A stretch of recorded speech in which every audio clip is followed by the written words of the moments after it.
amazingly offensive, challenging you to think offensively, challenging you to be a part of the team. This is not regular interference. This is offensive interference.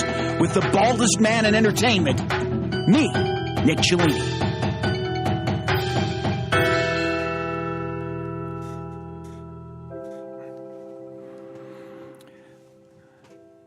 And welcome to Offensive Interference. The football season just about upon us. A bunch of games on Thursday night. And, of course, in town, the defending national champion Alabama Crimson Tide in the city of Atlanta going to play the Chick-fil-A Kickoff Classic against Virginia Tech. We'll talk about that and more.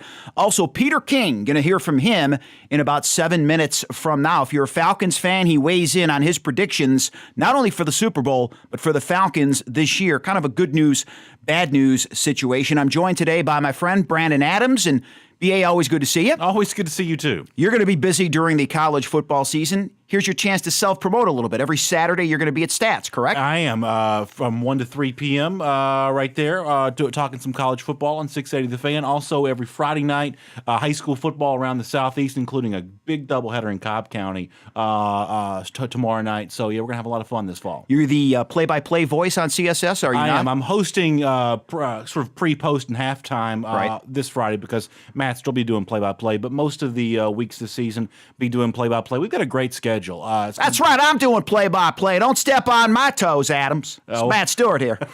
CSS. That's quite Media Watt. That's quite a timely reference. Have they worked on? One. Have they worked? Yeah, it's really timely.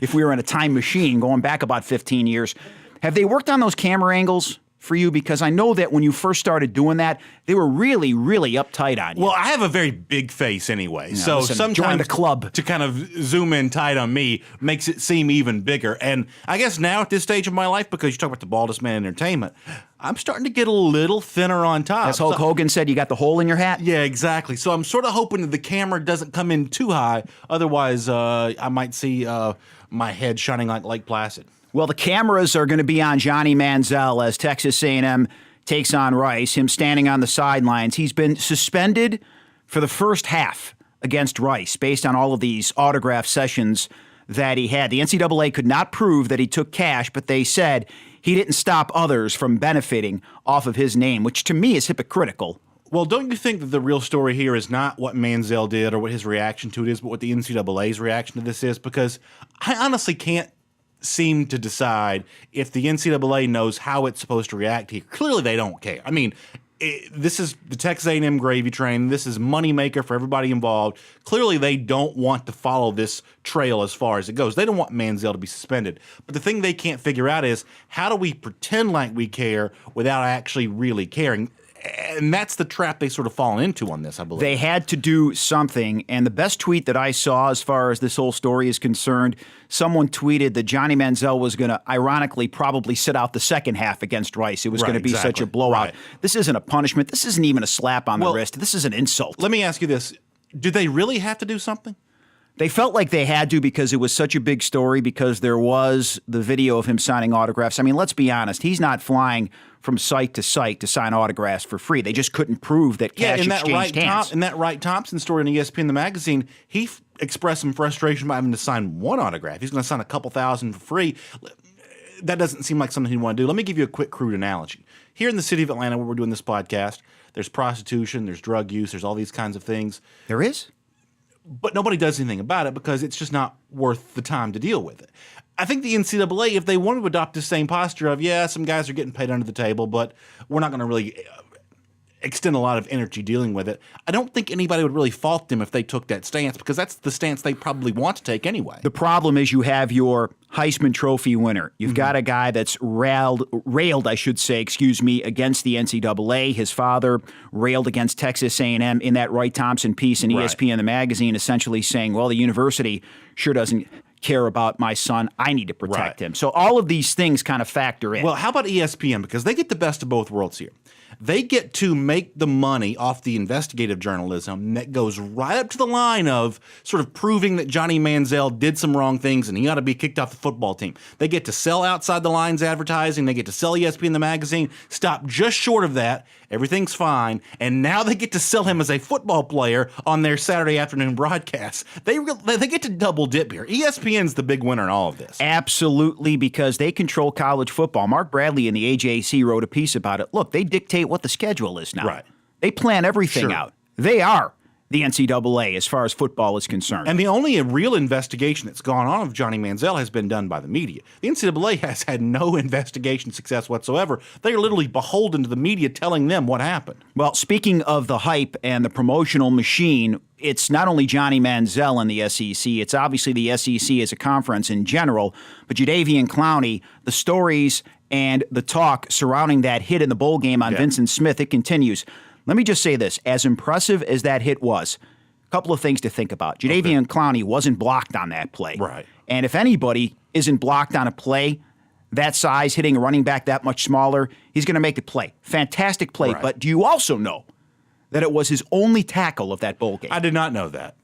But what it is, and you know this, it's the video that kind of proves what we already suspect about Jadeveon Clowney, that he's this scary, once-in-a-generation type talent. And when you attach that little tiny piece of video that everybody's seen now 200 times, it sort of becomes part of myth-making, Well, he's got to be careful because as great as he is, for him to be sitting there saying, oh, yeah, I'm this, I'm that, and the other, I always think you just got to be careful if you're a college kid once you start believing your hype.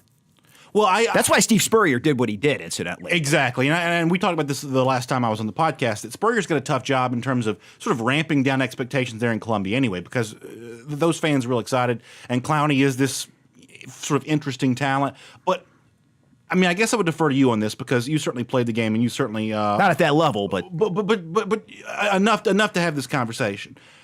To me, he seems more than just the typical every year there's going to be a best player. He seems like a sort of a generational type talent. At least that's what I think. Do you think the same thing about him? I think definitely. If he comes out last year, he's the number one overall pick. Yeah. Physically, he's got all the gifts. But again, you need to keep working and working and working, especially when you go to the next level. We'll certainly discuss Jadeveon Clowney over the course of the season. Going to talk some NFL right now. Peter King, part one of my interview with the man who, does just about everything.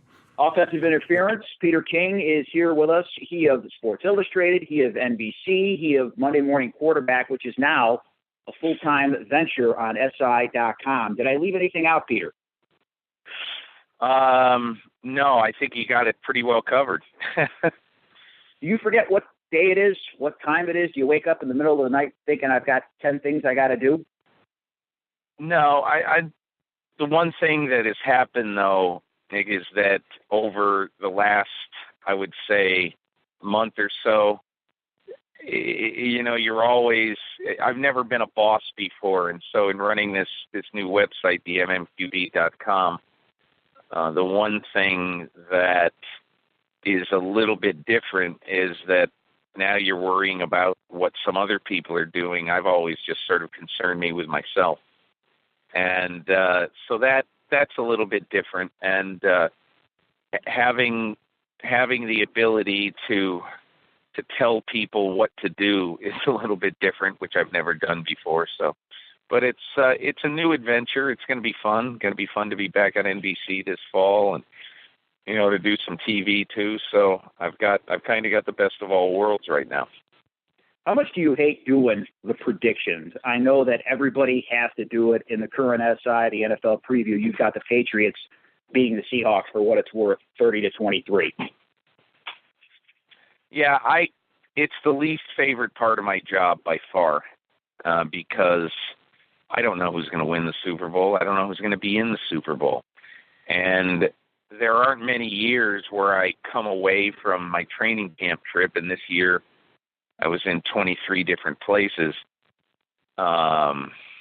seeing teams. There aren't many years where I exit August saying, God, I feel really good about my Super Bowl prediction. I hardly ever do, because it's, at the end of the day, you're taking an absolutely it's absolutely an educated guess and nothing more. And this year is no different. I mean, how do I know really that Tom Brady is going to be able to,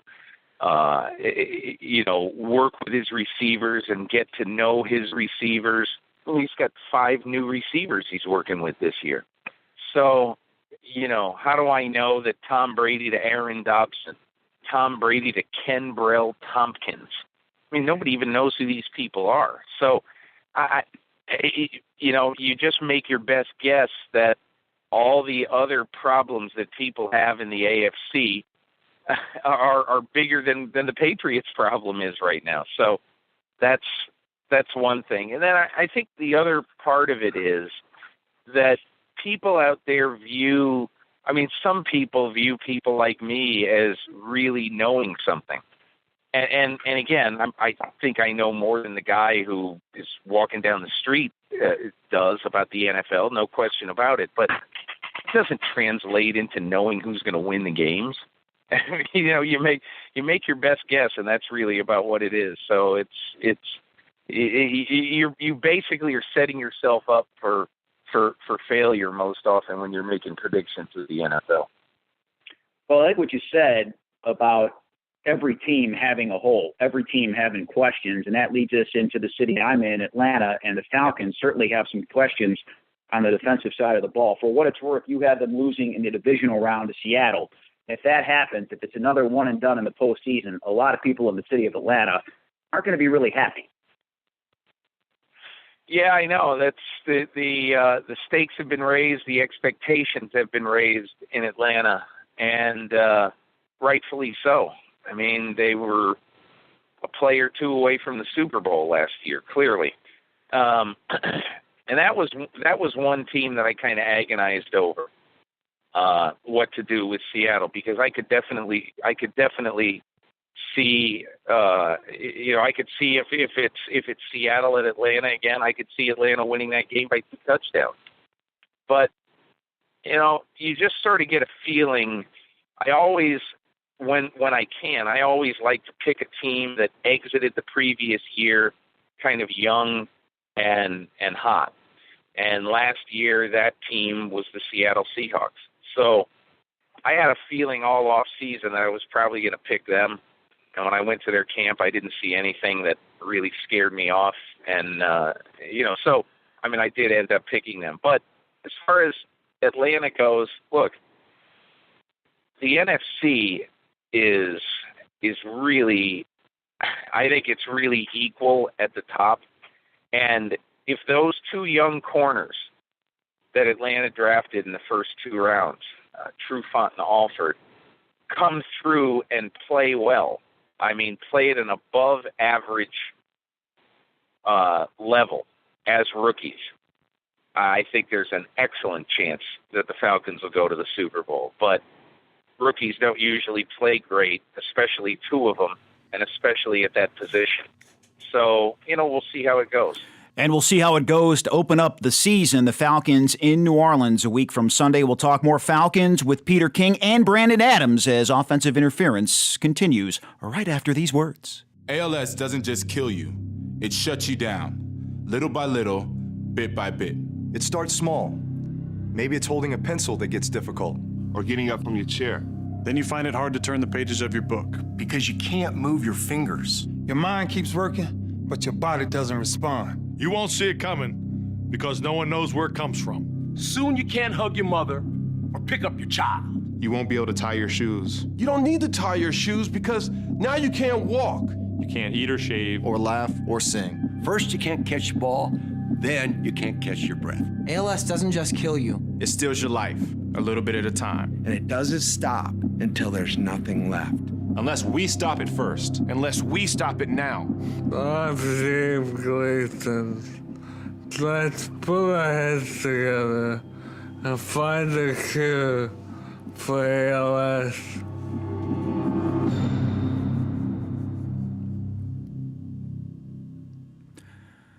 Yeah, we're back on Offensive Interference. Brandon Adams is here, going to be doing a college football show each and every Saturday on 680 The Fan, 1 to 3 down at Stats in downtown Atlanta, just outside the Dome, including this week as Alabama and Virginia Tech open up the college football season. Or my favorite weeks of the year when everybody kind of comes in for this game. Of course, you got Georgia fans on the way up to Clemson up I-85 on Saturday. I love this weekend because it's almost like, Christmas for those of us who love this sport so much. It very much is, because the season is here. You don't have to talk about what ifs. You don't have to talk about this guy needing to step up. You can actually talk about the game. And you don't have to talk about, Georgia playing Florida Atlantic, or, you get to talk about real games against real teams, which is always nice. It's always nice for the fan. Mark Richt, on the surface says he embraces the challenge, but it's a daunting schedule. 3 out of the first 4. Everybody says Georgia, and rightfully so, played a light schedule in the past, but now Clemson, South Carolina, get a little break there, and then you have to play LSU. Yeah, look, it is a daunting schedule, but this is who you should be playing.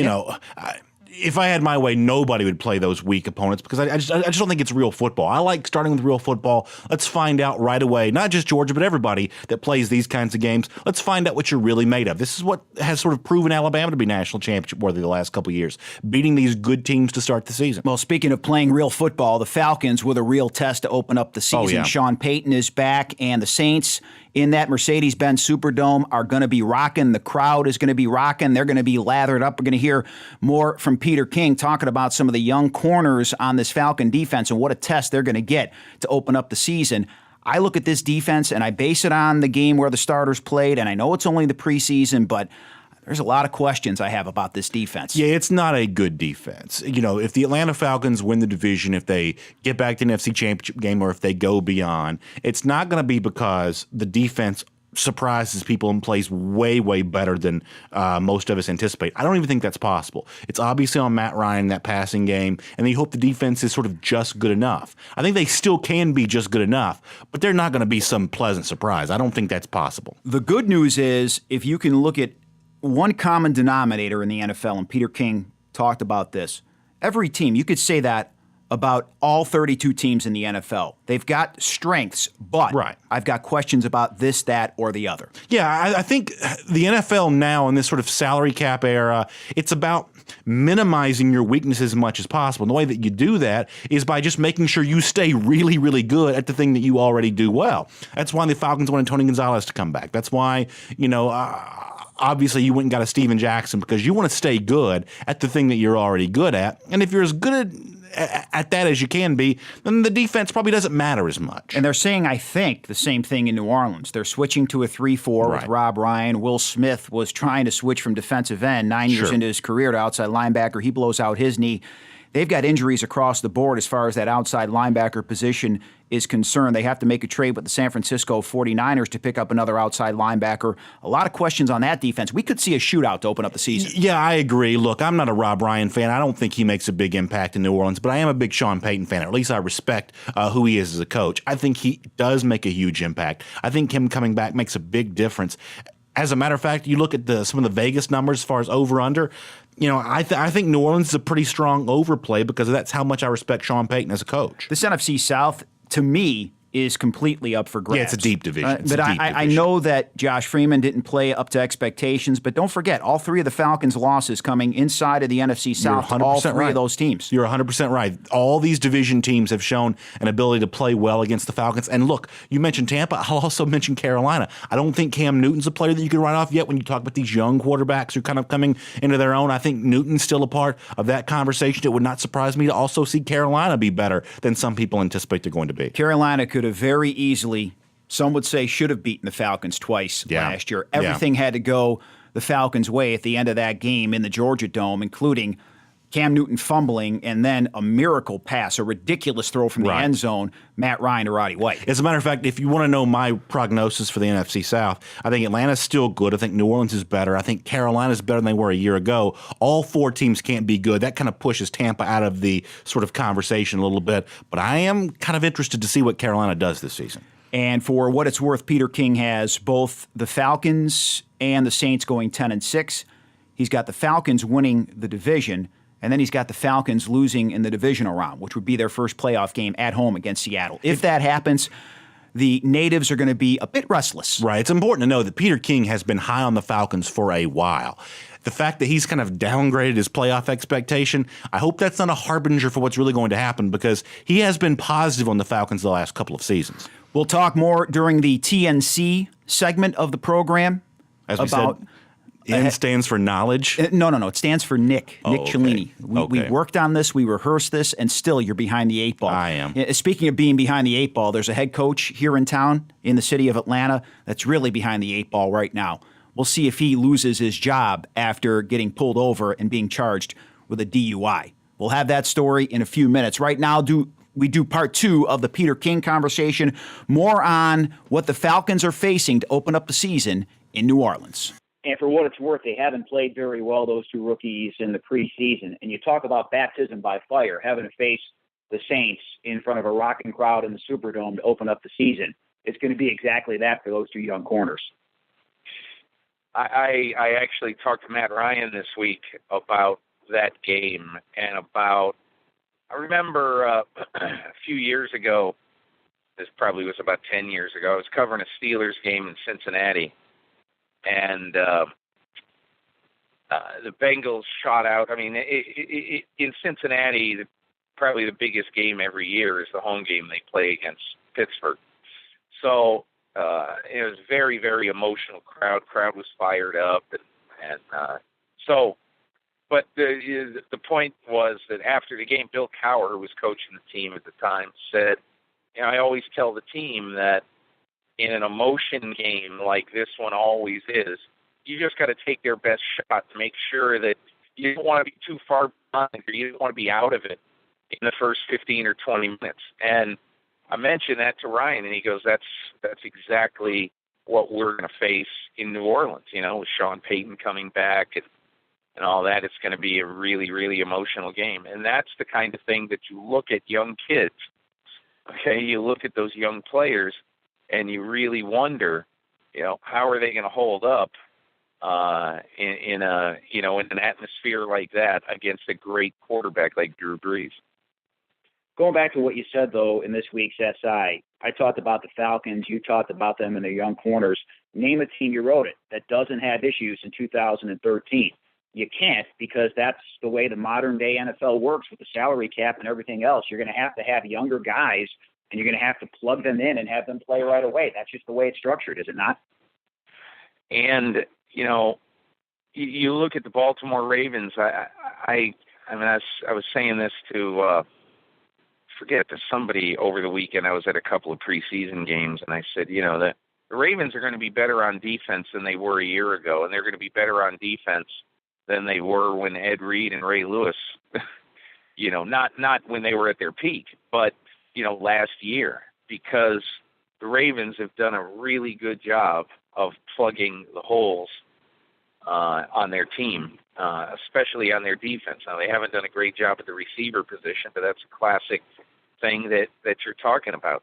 Everybody has something wrong with them. And the Ravens, what's wrong with the Ravens is, at the receiver position, at the tight end position, they are really lacking. And so, a guy like Dallas Clark, can they pull, 12, 13, 14 good offensive tight end games out of him? There are all these questions that every team has, and nobody is question free. So those are the kind of things that you try when you try to pick the league every year. You try to quantify what all those things mean, and you just end up taking your best guess. As we finish up with you, Peter King, I wanted to mention what you wrote about in Monday Morning Quarterback this past Monday as far as ESPN working with Frontline and PBS, and then all of a sudden the ties were severed in that relationship. I think the NFL made a bigger story out of the deal, and more people are going to watch it now, as you wrote about, because of the way it was handled. Yeah, I think sometimes there are these unintended consequences, and who knows, maybe the NFL knew full well that this story was going to get out, and that they had expressed in very strong terms their dissatisfaction with ESPN's reporting on the head trauma issue. But I don't really know what the trends are, about TV programming. but I always think that you have to be careful when you're in a position like the NFL is in basically protesting too much, because when you protest too much, it's going to get out, and then people are going to say, wow, what are they so angry about? So there's no question in my mind that the Frontline documentary, the 2-part documentary in early October, is going to get far better ratings and more people watching it than if the NFL just may have had a little conversation, perhaps not so stridently, and didn't, again, Nick, I don't think anybody really knows outside of 3 or 4 people of what exactly was said to ESPN, but I believe that they didn't tell ESPN, that Roger Goodell did not say to ESPN, we want you out of this relationship. I don't think they did that. My belief is that what Goodell said is, we want you to be more balanced in your reporting. And whatever ESPN did, it did. But it drew far more attention to this story than the NFL wanted, and that's definitely going to result in higher ratings for this PBS show in October. Well, let's end it with this, because you wrote about this as well, and I couldn't believe it when it happened, and I cannot believe that Rex Ryan is trying to downplay the fact that he had a guy that could be a starting quarterback in, playing against guys and playing with guys that, quite frankly, a lot of them aren't going to make the team. And now Mark Sanchez, well, his status is up in the air. Yeah, I think Rex is one of those guys who, Rex is really, I like him a lot. I really do. He's a good person, and he makes football fun. He's a colorful character in a league of colorless ones. But I think the point that I would make about Rex is that he can't be serious, and he can't expect anybody to believe that he's glad he had Sanchez in the game with 8 minutes left in the fourth quarter when he got hurt, and who knows how long he's lost for, maybe not long. We might even play the opener, but I think he basically understands now what, even though he's not going to admit it, I think he understands now that he made a mistake. Well, Peter King, Monday Morning Quarterback, a full-time schedule for you on SI.com, Football Night in America, and at Sports Illustrated. Always an honor and a pleasure to speak with you, and hopefully we'll cross paths again as the season goes on. Sounds great, Nick. All the best to you. Thank you. Thank you. Peter King with us here on Offensive Interference. The Governor's Mansion, the St. Regis Hotel, and now Oxygen Financial. We are all located on West Paces Ferry Road. Come spend an hour with one of our private CFOs and get a financial plan in place for your future. Go to oxygenfinancial.net to set up a meeting today. Back here on Offensive Interference, Nick Cellini and Brandon Adams, kind of a sports-themed TNC to close out the show. Normally we do Hollywood gossip, if you will, but we got to talk about Mike Budenholzer, head coach of the Hawks, arrested on DUI charges Wednesday night, released Thursday morning in Midtown, 10th and Crescent by Lava Lounge. He was pulled over, failed some field sobriety tests, refused a breathalyzer test. Now the question is, and it's the question everybody's going to ask, does he or does he not keep his job? I don't think he's going anyplace. Well, I don't think he probably is either, and I heard this the other day, and it's so true. The worst phrase that you can use in sports right now is outside a nightclub. There is no conversation. Yeah, I'm not saying that's where he was, but it's near Lava. Well, he had to be. Our buddy Scotty McRae's place. Right, sure. He had to be somewhere, I guess, if he was arrested on suspicion of DUI. I think he probably keeps his job here. I think he's got a couple things working in his favor. It's the perfect time of year for something like this to happen because college football starts tonight. No one's going to be paying attention to this 5 minutes from now. I don't think anybody's going to be paying much attention to the Hawks in general. Exactly. Year. This is not a high-profile team. He's not a high-profile guy. Different circumstances, different name. The city of Atlanta may care more. I think he just benefits from the fact that nobody really cares about him or the Hawks right now. He's driving in his Audi, doesn't have his taillights on. Here's what I've learned from a good friend of mine and ours here on Offensive Interference, Ray Giudice, the DUI lawyer. Always make sure, not that you should ever drink and drive, right? But always make sure the hands are at what, 11 and 2? I think it's 10 and 2. Yeah, 11 and 2, depending upon how drunk you are. Maybe you think it's 10. Make sure both hands are on the wheel is what I'm saying. Don't fiddle with the radio. Make sure your lights are on. Right. Make sure everything is, standard operating procedure. Yeah, if you're driving through Midtown Buckhead late at night, and you've got a tail light out or a brake light not functioning properly. He's not driving a 77 Dodge either. Exactly. This is, I would imagine, a brand new car. You're just being asked to be pulled over at that point in time. Yeah, I mean, why not just hold a beer bottle or a can of beer out the window and say, woo, we're partying now. That's basically what you're doing. Would you even recognize him if you saw him? I don't even know what he looks like. No, well, you'll see his mugshot if you go online. It's in the paper, but Okay. I think he keeps his job. I think he's one of Danny Ferry's guys. Sure. And, far be it from me to judge anybody who has made an error in judgment. Far be it from me, especially. So I just think that he moves on now, and it's lesson learned. He gets fined, Neil suspended. Callaway got a DUI when he was working at Georgia, right? He didn't lose his job for that, right? I don't think he did, no. Right.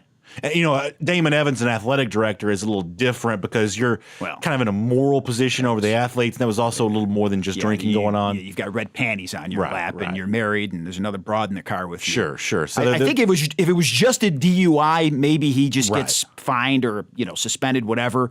But you've got mitigating circumstances there. I mean, look at the two front office members from the Denver Broncos. They just got suspended, entered rehab, I guess, and they never lost their jobs. Exactly, and apparently that was some pretty heavy-duty drinking going on there, if you believe the published reports. No question about it. Let's talk some baseball. Yasiel Puig taking the world by storm, and now he's benched again. Now, last week he was late for a game, gets benched. This time he gets pulled out of a game against the Chicago Cubs. He doesn't make any effort to break up a double play. He strikes out, slams his bat down, which I don't think is a big deal. And then in the outfield, hot dogs it a little bit, throws the ball into the stands. You put all of those things together, and obviously there are other things going on behind the scenes that exacerbates the problem when it comes to Yasiel Puig. This is a story I've been talking about for a couple weeks to anybody who will listen. Baseball players are like cops. They don't talk bad about each other. Doctors don't talk bad about each other. There's certain professions that sort of defend the people in that profession. The fact that over the last couple of months, no one from inside of baseball has stepped up to defend Yasiel Puig tells me something that we're all kind of becoming aware of now. Nobody in baseball likes Yasiel Puig. I think you got to be careful when you're a guy like this, and certainly nobody is going to take away the fact that he is a very, very talented player. But the celebrations, the jumping up and down as soon as the ball leaves your bat, when you think you're better than the game, it always comes back to bite you. Yeah. Always. Yeah, he does not have the defense of his own teammates or the people around Major League Baseball. The entire Yasiel Puig story, to the extent that it's a phenomenon, is a phenomenon because that's what the media wants to be true, but the people within baseball don't necessarily want that to be true because they don't like him. No, they don't. And Juan Uribe, among others, said, look, this kid just doesn't get it yet. Right. Hopefully he will one day, but walking around in the clubhouse saying F the media. Sure. I mean, you're fighting battles that you're not going to win. And I'm not just saying that because I'm a member of the media. Why fight these battles? If you're a guy that from time to time gives the media what they want, 9 times out of 10, you're going to get a pass. Just play the game. It's politics. It's like anything else in the world.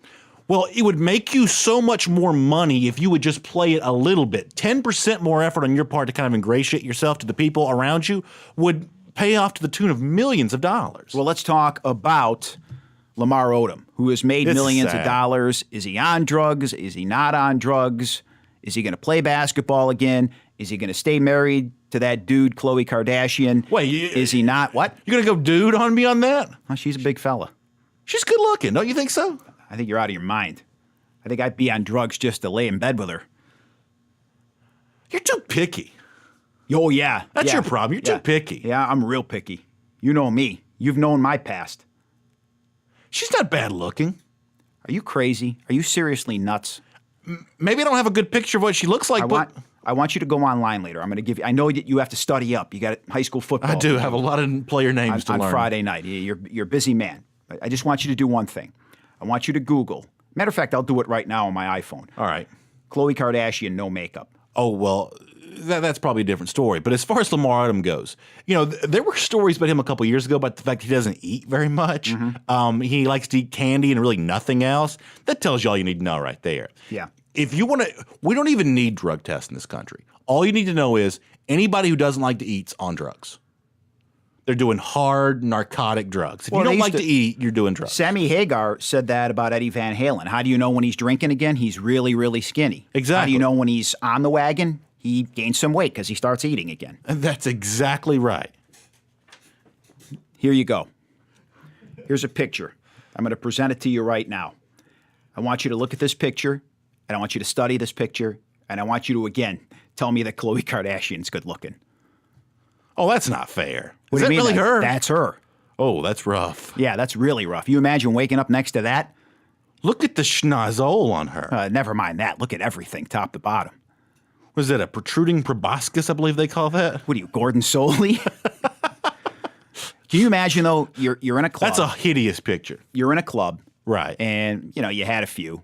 And she's got makeup on and she's dolled up. You would definitely be surprised the next morning. You take her home and you wake up next to that. Because here's another photo. It's the same photo, but down below, there's a photo of her with makeup. So if you're in a club and you're drinking a little bit, you see Khloe Kardashian, you're thinking to yourself, okay. But this is sort of like those old double pictures where one looks like the old lady and one looks like the young lady. Once I've seen this horrible top picture, I realize there's no value to this because this is an auditory medium. But once you see the top ugly picture, the bottom picture, you can't even see the same girl anymore because the no makeup picture is so hideous. Now, in all fairness to Khloe Kardashian, all dude jokes aside, I've seen pictures of a lot of stars without makeup. But the picture I want to bring up is Mila Kunis. You got to see her without makeup. It's downright horrifying. Well, the worst one I've ever seen is there's some Cameron Diaz pictures out there with no makeup. She looks really unfortunate. Unfortunate. Do you know who? She looks like a small boy. All right, I'm going to show you this picture now. And again, I realize, what did you call it, an auditory medium? Right. All right. It's an auditory medium, but those, if you want to play along at home as you're listening to Offensive Interference, you can play along at home.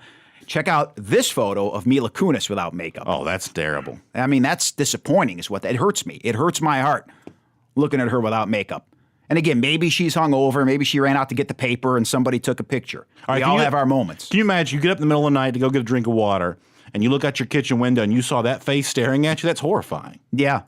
It looks kind of like a Walking Dead. She looks like the villain from one of those torture porn movies. I don't know what you're talking about. Like the Saw or like the stuff like that. Oh, I see what you're saying. No, I mean, that's true. That's true. But look, none of us are perfect. I'm just telling you that you think these stars have it all. They don't have it all. They really don't. They don't. So we've learned a valuable lesson today. We have. We always try to teach. And we'll end it with this. Ginger or Marianne? The age-old argument. It's cheap, it's easy, but I just want to get your thoughts. I'm more of a Marianne. You know why? I agree with you. I'm going to tell you why. What do I know? I know this better than anybody else. I know when somebody's a worker. You spot enthusiasm. Yeah, behind closed doors, they're going to work harder. That Tina Louise, no way, shape, or form.